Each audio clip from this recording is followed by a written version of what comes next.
بل أحياء ولكن لا تشعرون آمنت بالله صدق الله العظيم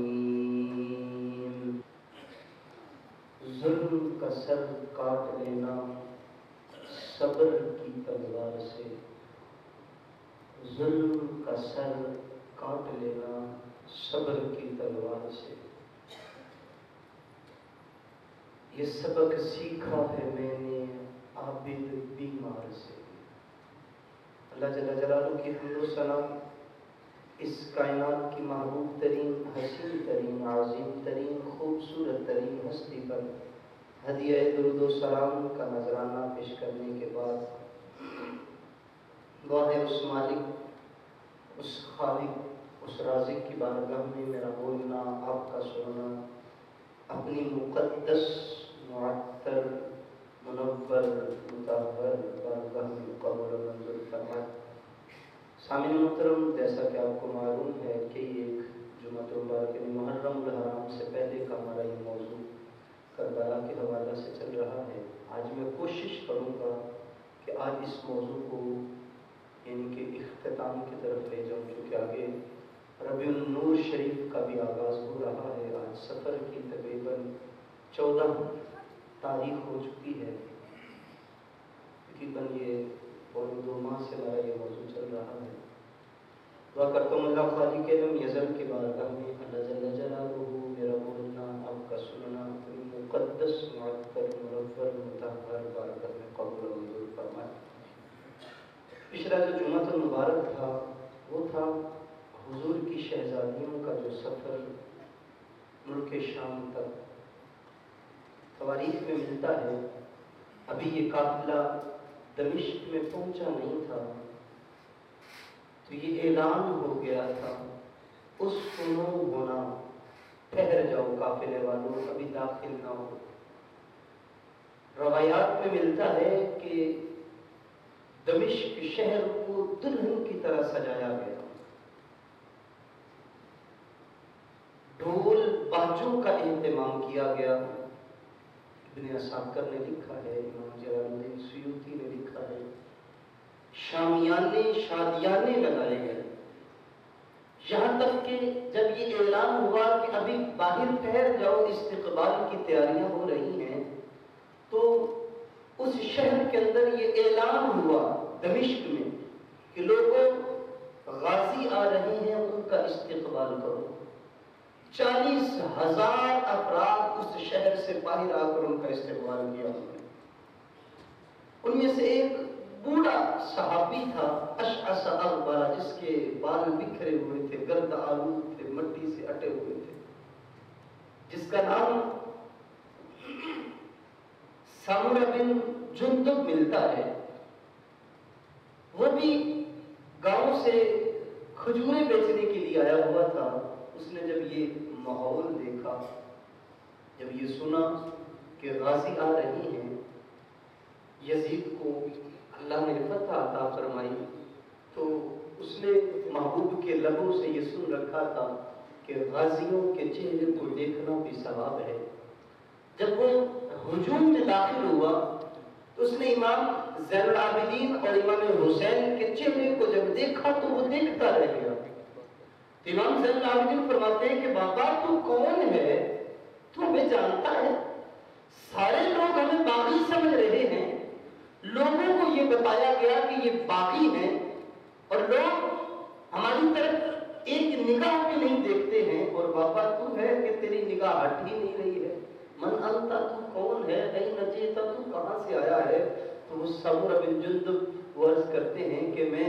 میرا نام سامرہ بن جندب ہے، میں ساتھ ایک گاؤں سے یہاں کھجوریں بیچنے آیا ہوں، میں نے رسول اللہ کے چہرے کو اپنی آنکھوں سے دیکھا ہے۔ میں سامرہ بن جندب وہ صحابی ہوں جس کو محبوب کی بلیل کی زلف کو لہراتے ہوئے دیکھا ہے، ید اللہ والے خوبصورت ہاتھوں کو دیکھا ہے، پیاری پیاری وما زاغ البصر وما طغى والی آنکھوں کو دیکھا ہے، وما ينطق عن الهوى ان هو الا وحی یوحی کی زبان اقدس سے اللہ کے کلام کو میں نے سنا ہے، محبوب کی زبان سے میں نے قرآن کی تلاوت کو سماعت بات کیا ہے، میرا نام سامرہ بن جندب ہے۔ تو پھر اس کے بعد سامرہ بن جندب فرماتے ہیں کہ میں نے اس سے کہا کہ یہ جو چہرہ ہے، یہ چہرہ مجھے وہ چہرہ لگتا ہے کہ جس پر میرے محبوب نے اپنے لب مبارک لگائے ہیں۔ بیٹا یہ چہرہ مجھے وہ چہرہ لگتا ہے کہ جس کی زبان اقدس کو محبوب علیہ السلام نے چوسا ہے، یہ تب بھی حسین لگتا تھا، یہ آج بھی حسین لگ رہا ہے۔ ذرا سچ سچ بتا یہ حسین ابن علی ابن ابی طالب ہے نا؟ تو روایت میں آتا ہے جیسے امام زین العابدین نے کہا نا نعم ہاں یہ حسین ابن علی ہے، تو سامرہ بن جندب غش کھا کر زمین پر گر گئے۔ فرماتے میں قافلے کے ساتھ چلا، یہاں تک کہ اس قافلے کو جب دمشق کے بازاروں میں پھرایا گیا، امام حسین رضی اللہ تعالیٰ عنہ کے سر انور کو نیزے کی نوک پر چڑھا کر جب بازاروں میں پھرایا گیا، ابن عساکر نے لکھا ہے، ابن منظور نے، امام جلال الدین سیوطی اور بے شمار کتب تواریخ میں یہ روایت ملتی ہے کہ حضرت منہال بن عمر رضی اللہ تعالیٰ عنہ، یہ صحابی ہے، کہ فرماتے ہیں کہ میں جب دمشق کے بازاروں میں آیا تو میں اس وقت قافلے کے ساتھ تھا جب امام حسین کے چہرے انور کو، آپ کے سر انور کو نیزے کی نوک پر چڑھا کر بازاروں میں پھرایا جا رہا تھا، تو آپ کے آگے آگے ایک شخص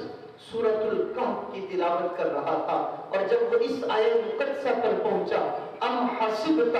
ان اصحاب الکہف والرقیم کانوا من آیاتنا عجبا، کیا تم نے نہیں جانا کہ اصحاب کہف اور رقیم ہماری نشانیوں میں سے ایک عجوبہ ہے؟ تو اس وقت حضرت منہال بن عمر فرماتے ہیں رب کعبہ کی قسم، جب وہ قاری قرآن کی تلاوت کرنے والا اس آیت پر پہنچا تو اللہ جل جلالہ نے امام حسین کو فصاحت کے ساتھ قوت گوئی عطا فرمائی، اور امام حسین کے لب ہلے اور امام حسین کی زبان اقدس سے یہ کلمے نکلے، فرمایا اعجبا ان اصحاب الکافی قتلی وحملی، اور لوگوں تمہیں اصحاب کا یعنی کہ معاملہ جو ہے وہ تمہیں عجیب لگتا ہے، کیا تمہیں حسین کیا تمہیں رسول اللہ کے نواسے کا قتل کرنا اور پھر اس کے سر کو نیزے کی نوک پر چڑھا کر دمشق کی گلیوں میں پھرانا اس سے زیادہ عجیب تر نہیں لگتا؟ یہاں پر علماء نے لکھا ہے، یعنی کہ روایت کے تعلق فرماتے ہیں، علماء فرماتے ہیں کہ اصحاب کعب جو تھے وہ کافروں کے ڈر سے چھپے تھے، رقیب والے کو کفار کے ڈر سے ایسا معاملہ ہوا تھا، لیکن امام حسین تو وہ حسین تھے کہ جن کو قتل کرنے والے، جن کو شہید کرنے والے کوئی اور نہیں بلکہ حسین کے نانا کا کلمہ پڑھنے والے تھے، رسول اللہ کے گھرانے کو ذبح کرنے والے کوئی اور نہیں بلکہ لا الہ الا اللہ محمد الرسول اللہ کے نغموں کو اعلیٰ کرنے والے تھے۔ اس لیے آپ نے فرمایا اعجبا ان اصحاب الکہف قتلی وحملی، اصحاب کہف سے زیادہ میرا قتل کرنا ہے اور میرے چہرے کو، میرے سر کو یعنی دمشق کے بازاروں میں پھرانا، یہ زیادہ عجیب تر ہے۔